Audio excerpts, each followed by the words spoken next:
Welcome to the tutorial creating a full character turnaround deformation rig. So in this tutorial I'm going to show you how to create a deformation rig for the front, 3/4 profile and profile views of the Karate Rabbit. So to begin we have to look at an option in our preferences. So if you're using Windows that would be under Edit Preferences. If you're on a Mac it would be under Stage Preferences. So we have to scroll across to find the Deformation tab, which is right here, and we have to make sure that the Create Posed Deformer in Create Deformation above under option is enabled.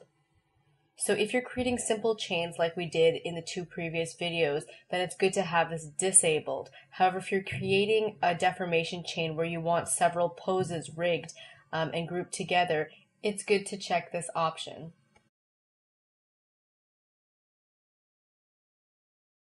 So I'm just going to go over the setup of this rabbit, so what we have so far. Basically every part of this rabbit is on a different layer, so it's very similar to the cutout style. The only difference being the arms and the legs. So if we select one of the arms here with the transform tool, we can click on this button to find it in the timeline view. And then we go to the drawing, we can see that this arm is not cut at the elbow as it would be with a cutout puppet. And the same thing goes for the legs. In the drawing view, it's not cut off at the knees, so that's probably the biggest difference between the way you set up a cutout character for a deformation rig versus just a simple cutout character puppet. Obviously, it's up to you to rig it the way you want. You still can cut it at the joints. It's very specific to your own puppet. And then if we scroll up, we can see that the head here, which is right here, has all the facial features attached to it. So the eyebrows, the nose, the mouth, we even have the two ears here. And that's the same if we go to the network view. Let me back out a bit. It's hard for you to see any of these specific modules, but you can notice that there are no pegs available here because then we'd see green boxes, and there are no deformation groups that have been created yet, except for this one, which I'm using as an example to show you something later, but in general there are no light blue boxes attached to anything. So it's really not been rigged yet at all. And the reason that we want all our drawing objects on separate layers is twofold. Firstly, we want them to avoid being stretched when we don't want them to be stretched. So obviously if the eyes, the eyebrows, the ears, etc. were on the same drawing layer and attached to the same deformation chain, if I stretch this ear, it's going to end up stretching part of the face, so we don't really want that.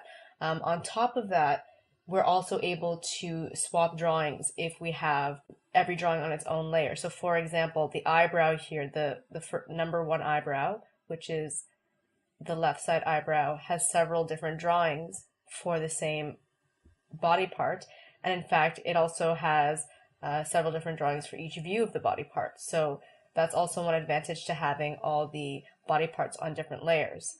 The other thing I want to show you is you may have noticed there are a few keyframes as we scroll down. So there's one down here too. All that is, if we open the data view, and if I open this drawing layer up, we can see that the Z position is now at minus 0.001, and that just means that I took this arm and I nudged it back behind the body.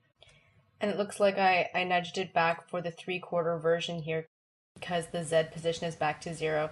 So that's all those keyframes are, and I just don't want you to worry too much about that. So now let's talk about the naming convention of the drawings. With deformation specifically, the names of the drawings are actually quite important because that becomes the name of the subgroup. I don't want to get too ahead of myself here, but let's go into this group so I can show you what I mean. I'm going to zoom in, and this was originally a deformation group that was created for the Karate Rabbit's arm number 2, which is this arm here on the right side. So if we enter the group, you can see there are 3 groups here. And what each group represents is the rig for one of the 3 views of the Karate Rabbit O2 arm. And right now number 2 represents the first view, number 3 represents the 3/4 profile, and number 4 represents the profile view. So if you think about it, what we're going to do is we're going to create the bones for this arm, and those bones will pertain to this drawing. But the thing is, this drawing is on the same layer and in the same module as the drawing for its 3/4 profile. So we're going to have to create another set of bones for this arm because it's not positioned in the same place, and that goes the same for the profile. So obviously we want all of these 3 skeletons to be rigged. If we go back to the top, this will eventually be rigged to this layer here, this drawing layer here. So how does that work out? Well, it works out by having these 3 grouped separately but attached to the same composite. But when you're working with a big character, what does 2, 3, 4 mean to you? It doesn't really mean anything. It might. I mean, maybe you work in a studio where number 1 is always considered the front view, number 2 the 3/4 view, number 3 the profile, maybe 4 is back 3/4, and 5 is completely back of the character. So if that's the numbering convention you use, that's fine. However, if you don't use that numbering convention, it's best to go into the X-sheet view and actually rename these drawings to front, 3/4, and side, so that when this starts to happen and you go into a group, at least you can see here that it's the arm, it's arm number 2, it belongs to the Karate Rabbit, and you can see that this would be the front, 3/4, and side. And so in this case specifically, the naming convention has more to do with avoiding confusion. So what I'll do is I will actually rename this one arm, but I'm not going to do it for all the body parts because that would take a lot of time. But we're going to do it just for this one arm so we can do it together. So this is arm number 2. Let's go back to the top. So we can press O, the keyboard shortcut O, to take us to that group. In the X-sheet view, we'll also now be at that group. And I'm sure most of you already know how to name drawings, but just to go over it, you never double click and then type the name in, because what you're doing is you're either creating a new empty drawing or you're calling up a drawing that already exists. So that is not the way to name a drawing. In fact, the way that you name it is you right click on a cell and you select drawing, rename drawing, or you can use the keyboard shortcut Shift Command D on Mac, and I believe it's Shift Control D on Windows, but you can always double check by right clicking and looking at the keyboard shortcut listed beside the rename drawing menu item. So what we're going to do is name this drawing quarter for 3/4 profile view, because it looks like I'm starting on frame 13, and in the camera view we can see that we're at the 3/4 profile. And then if I click OK, we can see that all the instances of what was formerly drawing number 2, which represents the arm for the 3/4 view, have now been renamed in the X sheet. So let's do the same thing for the front view. So we're going to right click, select drawing, rename drawing, and let's change this to front. And lastly, for the profile view, let's select drawing number 3 and do the same thing. I'm going to name that one side. So now when I create my deformation rig for this arm, we'll see that those 3 blue groups will be named front, quarter, and side, as opposed to 2, 3, and 4. So once again, that's the reason we're doing that. So there is a second naming convention that we have to adhere to, and this one is an absolute, because it actually has to do with the programming behind the software and behind the deformation feature, and that's how we name extra drawings. So the drawings we use when we want to swap drawings. So for example, let's look at the foot right here. If we scroll through the front view, we'll see that there's several different pairs of shoes or different drawings for the feet of the Karate Rabbit, for the front, 3/4, and profile views, because each has an analogous drawing. So the way that we would name this has to do with a numerical system. So it's actually already been done for foot number 2, so you can see it right here. The first drawing would be called front because it is the foot for the front view. The second drawing would be named front +1. The third, front +2. I'm not sure why one was skipped here just as front +3. Maybe that was just an error, but you get the picture. You should always have a plus a digit, and obviously it makes more sense to go in numerical order of 1, 2, 3, 4, 5, etc. So let's do that for the other foot, which is this one right here that has not been renamed. So this naming convention exists from when this rabbit was used as a cutout puppet. So F1 is a very common naming convention to represent front pose drawing 1. So what we're going to do in this case is very similar to what we did when we renamed the drawings for the 3 views. So I'm going to click on this one here, right click on it and select Drawings, Rename Drawing, and once again use Shift Command D or Shift Control D. So this time I'm going to name this first drawing Front without a plus sign or a digit, and then click OK because that's the first drawing, of course, and this drawing is going to define the view. Then I'm going to do the same for the second drawing. Select it, right click on it, select Drawing, Rename Drawing, and this time I'm going to name it Front plus 1 and say OK. And this time let's try using the keyboard shortcut. And we'll do it one more time, but this time with the digit 2. And one last time.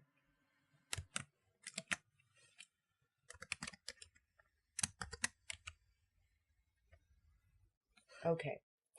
So because this naming convention is so important, I'm going to go through the entire Karate Rabbit setup and go through and rename all the extra drawings that need to be renamed in this way. And that includes the eyebrows, the eyes, the mouth, hands, and feet.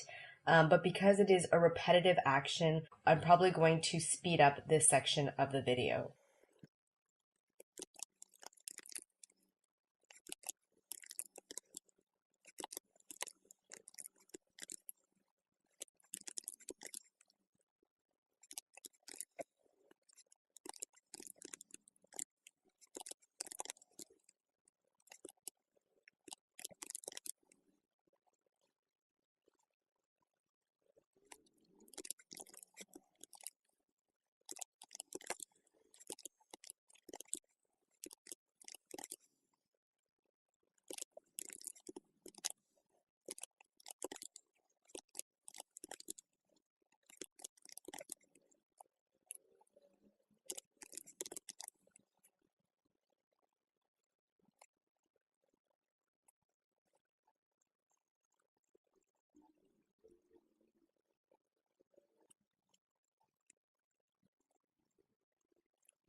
The last thing I want to mention about the renaming is that this is really the time to do it, because once we start rigging our puppet with deformers, it's no longer possible because the software really takes the names of these different views to become the subgroups in the deformation chain. So once these subgroups are created, as we saw when we went inside the deformer that I created for the right arm, those groups have already been named 1, 2, and 3, and it's no longer possible at that time to rename them. There really is a link that's created between the name and the subgroup, so it's impossible to change at that point. And that's the same for the extra drawings. Once we've created a deformer for the first drawing, it won't recognize the extra drawings if they're not named properly. It will take them to be different views. So please do all of that before we start rigging. So that being said, let's start the rigging process. So we're going to go back to the timeline, and we're going to start with the limbs of the front view, so the 2 arms and the 2 legs. So let's look for them in our timeline. So we have the first arm here. I'm going to slide the red playhead to the first frame, and actually I'm going to zoom in just a little bit by using either Command or Control plus. And I'm going to use the setup tool here. And once again, all of these parameters that are set is what's going to be my influence type, my influence radius, etc. For this bone. So I'm going to have an infinite influence for all the bones I'm going to create, and I'm going to keep it in this automatic mode so that I can decide whether I want to have bones and articulations or curves. It is recommended as we flip between the views that you keep the same type of deformer. So if you rig with bones and articulations for the front view of the arm, you would continue doing that for the 3/4 profile and the side view. However, it's not an absolute, so you can change your deformer style between views. So I'm going to start by clicking on the shoulder and not dragging so that I get my offset root, clicking where the elbow joint is, and then clicking again at the wrist. And because the hand is on a different drawing, that's it for this drawing.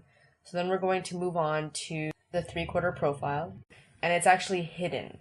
So what I'm going to do is hide some of the drawings here, such as the body, so that we can see the hidden arm, which is here. And I might hide that leg as well. And just to be safe, I might hide the arm.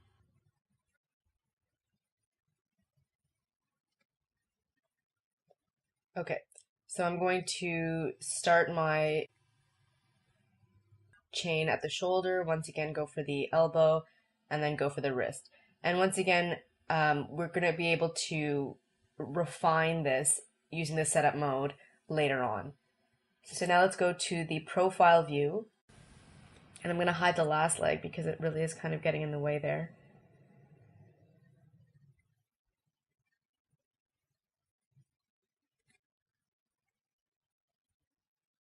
And maybe even the last hand so we have a nice clean view. Okay, so I'm going to start here at the shoulder, go for the elbow, and go for the wrist.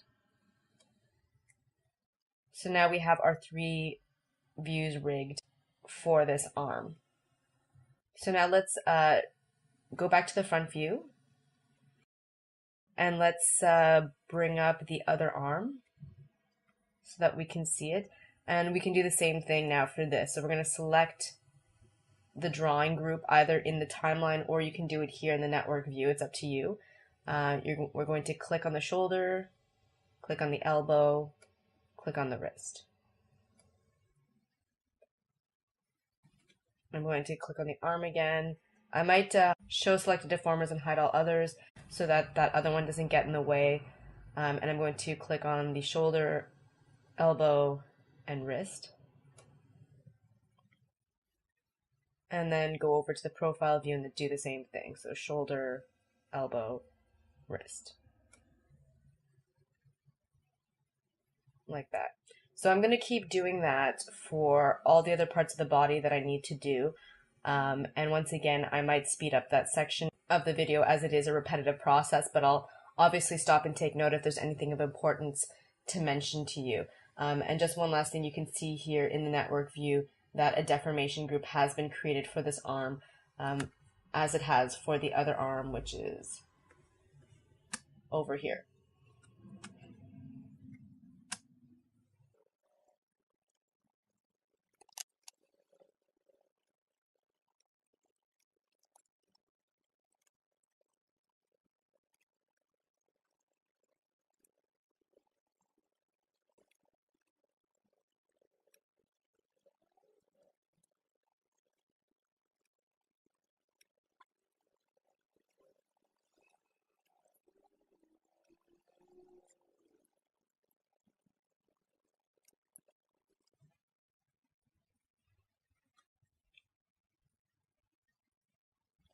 So this time what I'm going to do is create a curved deformer on the foot because of the shape and nature of the Karate Rabbit's foot. So I'm going to click and drag at the same time.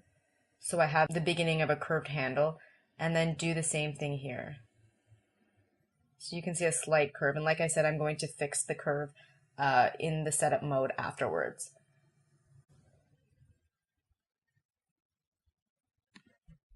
And actually, this is a good time to bring up the extra drawings because the foot does have extra drawings. If you use the keyboard shortcut G and you scroll through all the extra drawings, you can see the red playhead moving across here. What's happening now is that this deformer, this curved deformer, is now becoming the rig or the skeleton for all the extra drawings. And it's acknowledging that this bone is good for all those drawings. Even though they're all separate drawings, it acknowledges it's the same view, and now you can see that it's disappeared, the curved deformer, because we are now on a new view. Once again, due to the naming structure.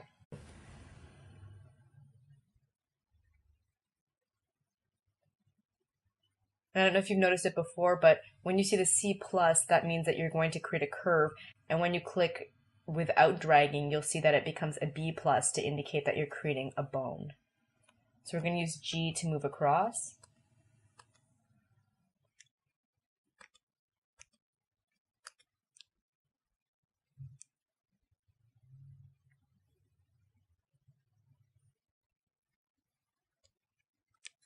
And you'll notice here that I also start at the ankle and then go to the tip instead of going to the toes and then going to the ankle. And that's because I really do want the rotational control from the ankle joint. And that's something that's good to bear in mind.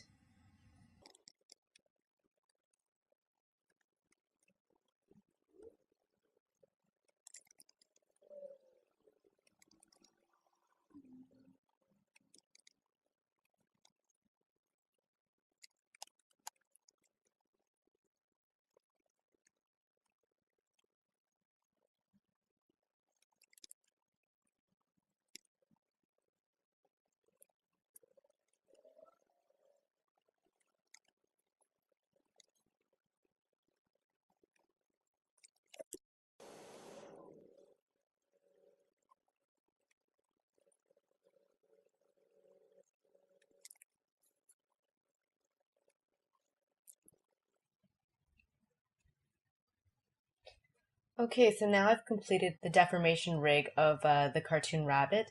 You may have noticed that there are a few parts that I did not rig, such as the hands, the tail, the head, and that's one of the major differences between rigging for a cutout puppet and creating a deformation rig.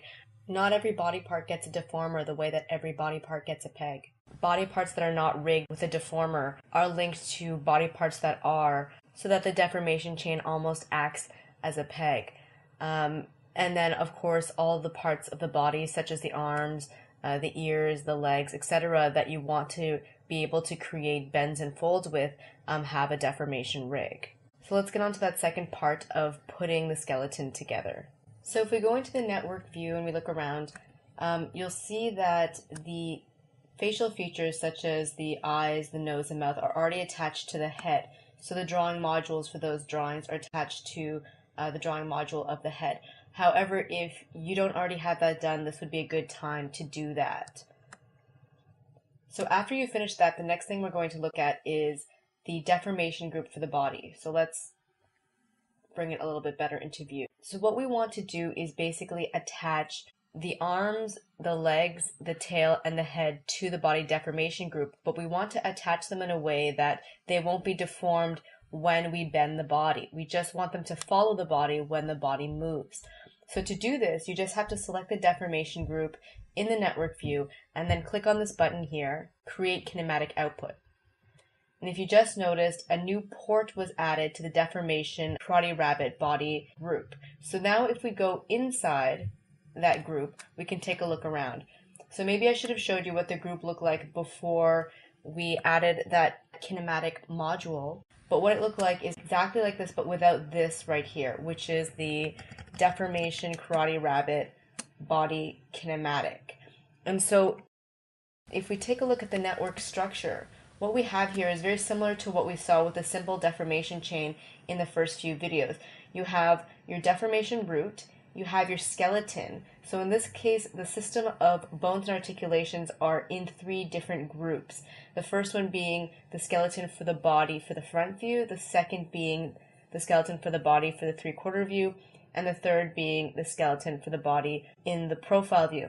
And if you remember what I said earlier, that because I didn't rename these, they will always remain as 1, 2, and 3 to represent the poses of front, three-quarter, and side. So all of these three skeleton groups or deformation rigs then go into the deformation composite, the deformation switch, and then out through the multi-port out back into the top of the network view. And that makes total sense. If we start to animate with the deformation skeleton on the body in any of those views, it'll deform just as we would like it. But now with this new kinematic group, we're taking these skeletons and we're just taking the position information for these skeletons and creating a place where we can now attach a set of limbs without them having to worry about being deformed by these three skeletons. So what I'm going to do first of all is select this group, and because I have the layer properties already in this view, I'm going to rename this composite so that it's easy to follow along. And I'm going to name this body neck.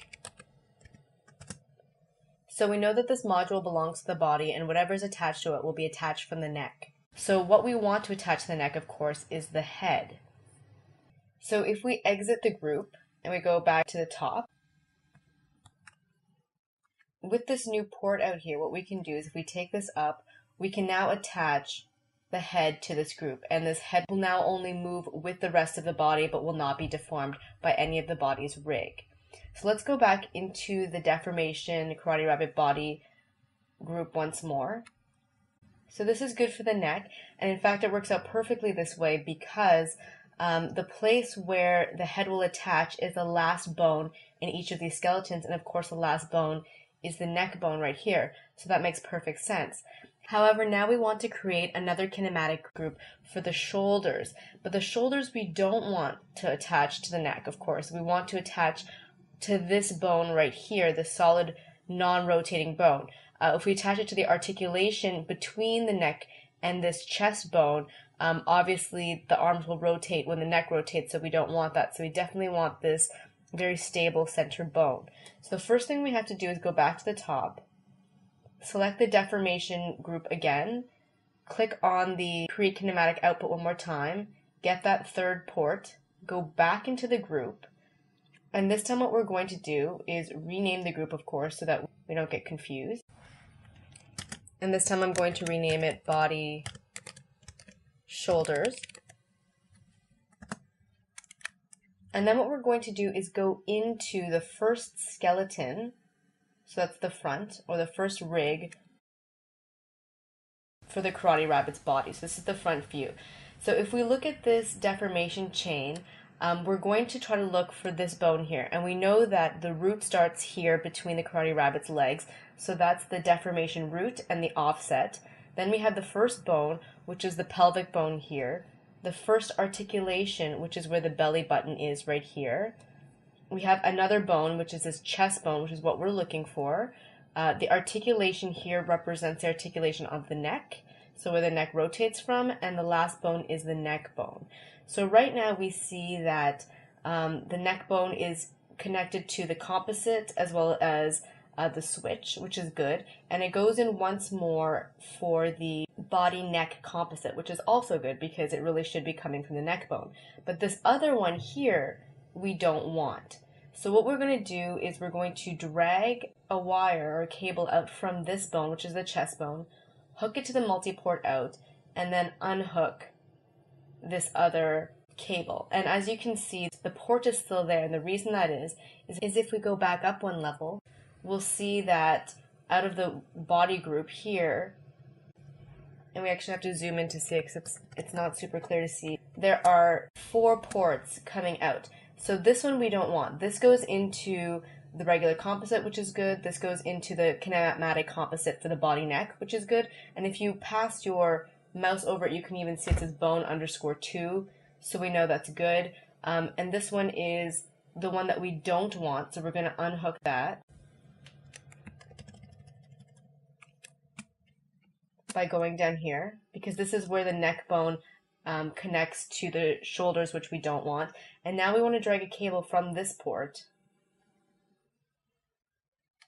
into the body shoulder composite, which is perfect. And like I said, you can pass over the ports to see which bone is being passed out. So this is bone 1, this is bone 2, and this is the deformation switch. And if we go in here, we can see bone 2 is the neck, bone 1 is the chest bone. So that's perfect. That's exactly what we want. So now we're, oh, I went out one group too many. So now we have to do the same thing for the 3/4 profile and for the profile view. So we'll go into skeleton number 2. We'll connect in bone number 1, unhook bone number 2,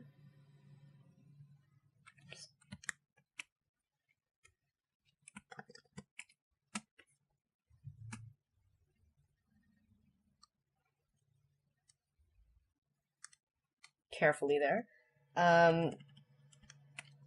We'll go back to the body group here, and then we're going to unhook this port here, and we're going to hook this one in instead, like that. And once again, you can verify again.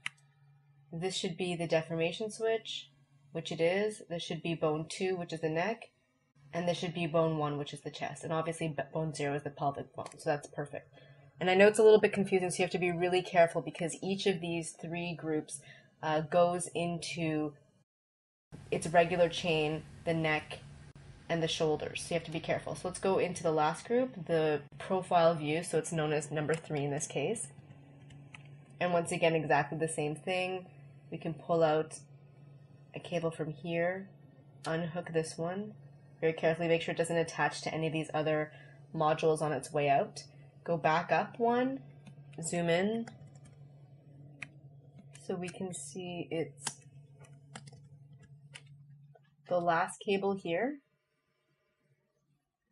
So we're going to unhook that, and then we're going to grab a cable from the new port and plug it in. And try to keep the same order because you're really just replacing an incorrect positioning. So as long as you keep the same order here and the same order here, you should be okay.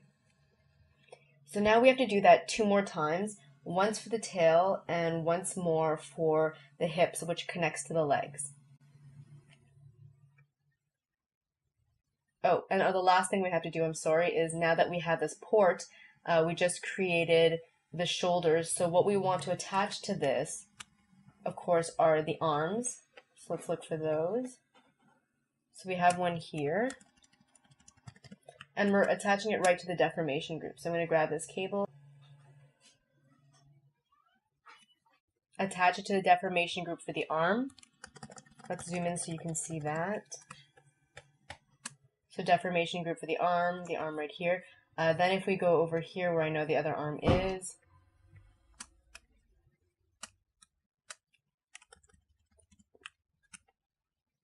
it's this one right here, we have to do the same thing. And remember, you can pull 2 cables out of the same port, so that's what I'm going to do, and hook it in like that. So now everything is properly hooked up from that port, going to the body shoulder group. So let's select the body deformation group one more time. Let's click on the create kinematic output. Once again, a new port is created. Let's go back inside. Let's select that new kinematic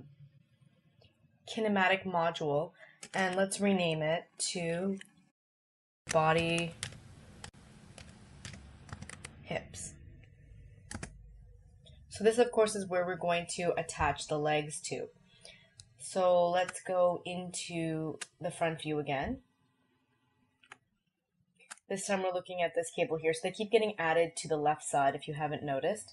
And then we know that the hip bone is actually very close to the deformation of the root and the offset. And that's this bone right here. So we're going to drag this cable and hook it into the multi-port out. Unhook the cable that was just there. Go back up one level. So this time we're looking at the cables attached to this group right here, the body hips. Oh, it looks like I have an extra underscore I don't need. And we're going to unhook this one right here. And if we zoom in, there's an extra port here that you can't see, but I know it's there. I'm going to pull and drag a cable from it and hook it to the front. I'm just going to zoom in to double check everything is okay. See, I picked it from the wrong port. So it's this one right here I want to pull it from.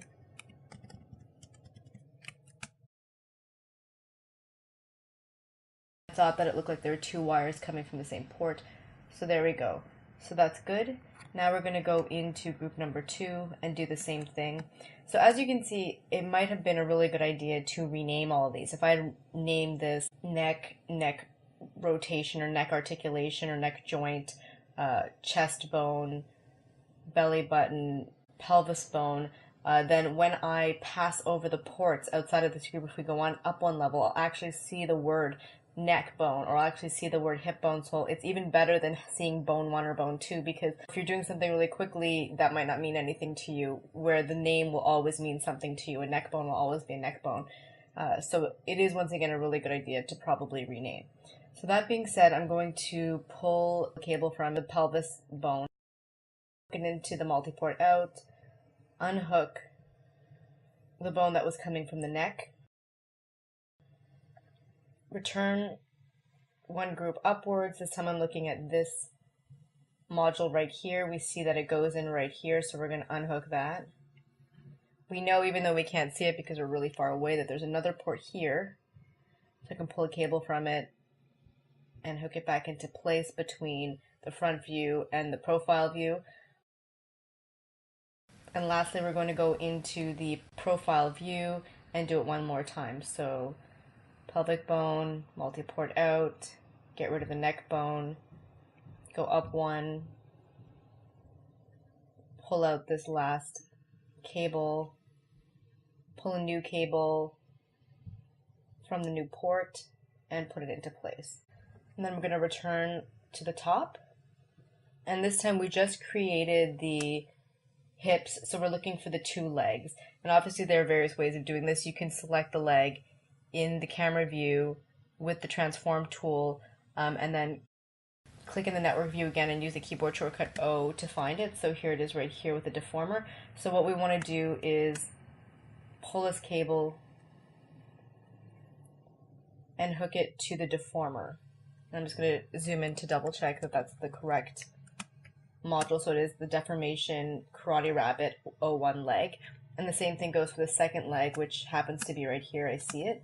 So I'm going to highlight it so I can see it more easily. Pull a cable from the same port and hook it in. So we have one more to do, and that's the tail, so I'll do that one really quick.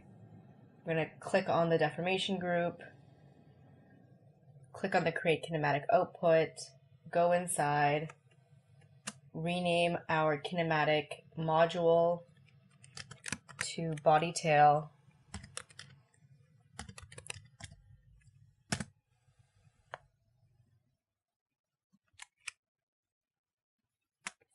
we're going to go into the front view, and we're going to actually hook the tail to exactly the same place that we hooked up the legs, and that's the hips.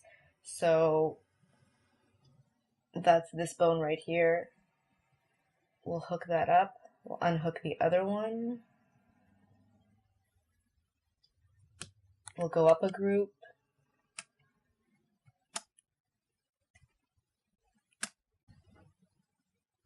We'll unhook it from this port. Then we'll pull a cable from the new port and hook it in. And let's do that again for this group. We're going to pull a cable to the multi-port out. We're going to unhook the neck cable, go back up one, unhook this cable here and then pull from the new port and put it in. And one last time.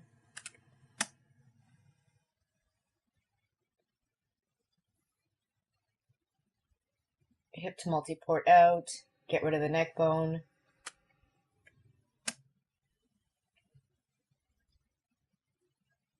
Get rid of this cable here.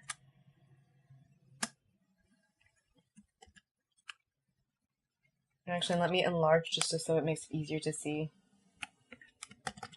because this is kind of ridiculously small. Okay, and then from this new port, grab it and hook it in. And everything there looks good. There should be 5 cables coming from each of these groups, and there should be 4 cables going into each of these groups. And so that looks good. And we're going to go back to the top. And this time we're looking for the tail. So I do need, in fact, to see the tail here so that I can find it by using the keyboard shortcut O in the network view. And it's all the way out here at the end. So I'm going to pull the cable from this last port and hook it to the tail. So that's pretty good.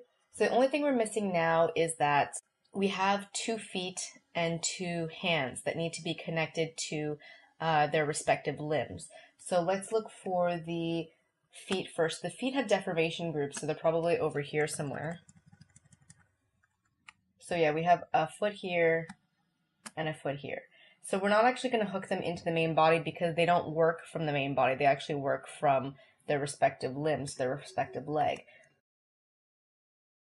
So I'm just going to select this foot and its deformation group and bring it down here to put it in a good position to be attached to the deformation group for the second leg of the Karate Rabbit.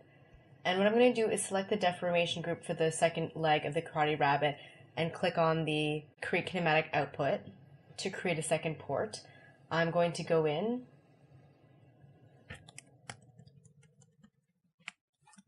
and I'm going to select my group and I'm going to call it leg ankle. So we know that that's what's going on there. And in the case of the leg, I believe the last bone that we see is actually the ankle bone. We create from the hip, the knee, the ankle. The ankle will be the last bone, so it's correct that, let me go in the group just to double check.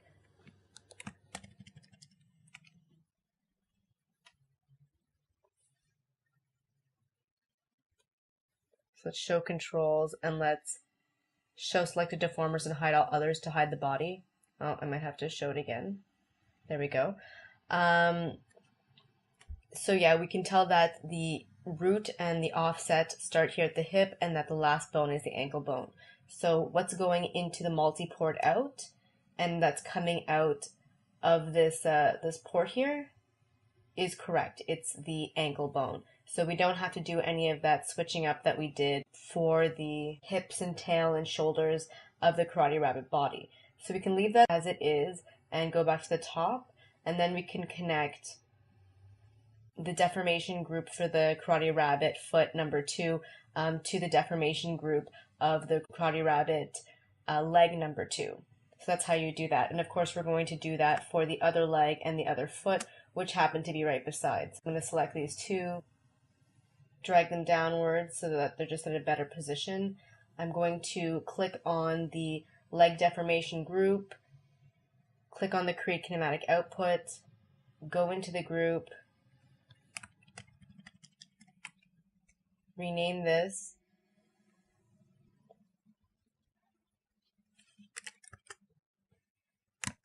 as leg ankle, hit enter, exit the group again, so go to the top and then connect our port. So that's good. So the last thing we have to do is the 2 hands. So I'm going to select the hand in the camera view, select the network view again, use the keyboard shortcut O to find it. So our hand, one of our hands is here anyway. The O1 hand, and where's the arm? Oh, right beside. Okay, perfect. So there is no deformation group for the arm, but we still have to create another port because we still don't want it to be deformed. So what we're going to do is what we did before, just repeat the entire process. I'm just going to go into rename. Let's call you hand, wrist. We'll go back to the top and we're going to connect, it's probably better like that. We're going to connect the hand to the deformation group of the arm. And of course you have to make sure that this is hand 01 to arm 01, and same with when you find hand 02 and arm 02.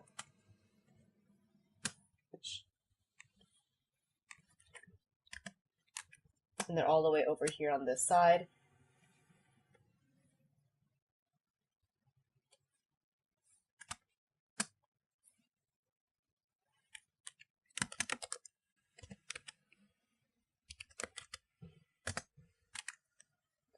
And just as with the ankle to foot, it's wrist to hand here, and we know that the bone went from the shoulder to the elbow to the wrist. So once again, we don't have to fool around inside the deformation group for the arm to make sure that the wrist bone is connecting to the hand. We know that it's okay the way it is. And these ones are named well because we see their front quarter side, so that was good that we renamed those ones.